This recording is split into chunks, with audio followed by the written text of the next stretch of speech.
ஒரு காலத்தில் வீட்டுக்கு 10 குழந்தைகள், 15 குழந்தைகள், 12 குழந்தைகள் அப்படின்னு ஏகப்பட்ட குழந்தைகள் வீட்டில் துள்ளி விளையாடின்னு இருக்கோம். பார்த்தேன், இப்போ நானே பார்த்தேன், எங்கள் ஆற்றுலேயும் 8 பேர் நாங்கள் அண்ணா தம்பி எல்லாம் சேர்ந்து. அது மாதிரி ஒரு காலத்தில் வீடு நிறைக்க குழந்தைகள் நிறைஞ்சிருந்தது. இன்றைக்கி பேர் சொல்ல ஒரு பிள்ளை கூட இல்லை. நிறைய குடும்பங்களில் குழந்தை இல்லாமல் நிறைய பேர் நேராக அந்தந்த ஃபெர்டிலிட்டி சென்டர் மாதிரிலாம் நிறைய குழந்தை பேர் இடங்களுக்கெல்லாம் போய் ஆஸ்பத்திரிக்கெல்லாம் போய் அலைஞ்சு திரிஞ்சுன்னு இருக்கா. அவெல்லாம் பார்க்க பாவமாக இருக்குது. ஏன் சொல்கிறேன்னு சொன்னால், முதல்ல குழந்தை பாக்கியம் அப்படிங்கிறது நல்லா புரிஞ்சுக்கோங்க. வம்ச விருத்தி அப்படின்னு பேர்.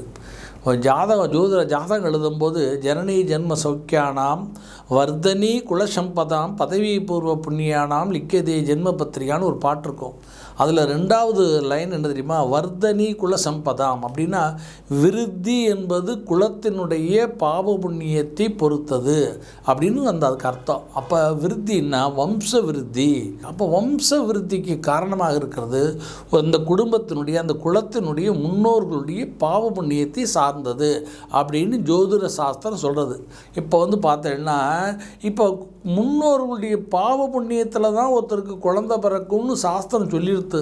இதுக்கு மேலே பாவம் இருந்ததுன்னு சொன்னால் இதை டாக்டரால் கூட குணப்படுத்த முடியாது. அப்போ முதல்ல அவளுடைய ஜாதகத்தை பார்த்து அந்த வம்ச விருத்தி அடையாமல் இருப்பதற்குரிய காரணத்தை ஜாதகத்தில் கண்டுபிடிச்சு அதற்குரிய சரியான பரிகாரங்களை பண்ணிவிட்டு அதற்கு பிறகு தேவைப்பட்டால் வைத்தியம் எடுத்துட்டா அது சக்ஸஸ் ஆகும். அதுக்காண்டி முதல்ல போய் சில பேர் நிறைய பேர் எல்லா டாக்டரையும் பார்த்து 10 லட்சம் 20 லட்சம் செலவழிச்சிட்டு கடைசியாக என்கிட்ட வருவா. அப்போ நான் சொல்லுவேன், முதல்ல வர வேண்டிய இடம் இதுதான், நீங்கள் கடைசியாக வந்திருக்கேள்மே. அதனால் ஒரு குறைஞ்ச செலவிலேயே நம்ம ஒரு ஹோமம் 2 ஹோமம் தேவைப்படும் பண்ணி அந்த பாவத்தை போக்கிட்டு அதுக்கு பிறகு வைத்தியம் எடுத்துட்டேன்னா உடனே பலன் கிடைச்சிடும்.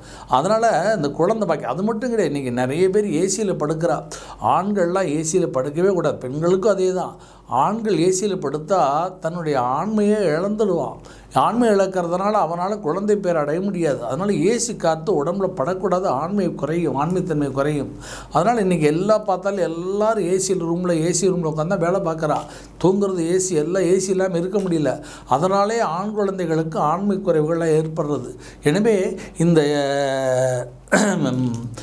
இந்த குழந்தை பாக்கியம் என்பது ஒரு பக்கம் நம்ம தவறான வாழ்க்கை முறை, இன்னொரு தவறான உணவு முறை, இதுக்கு எல்லாத்தோட மூல காரணமாக இருக்கிறது அந்த முன்னோருடைய அந்த குலத்தினுடைய பாவ புண்ணியங்கள்.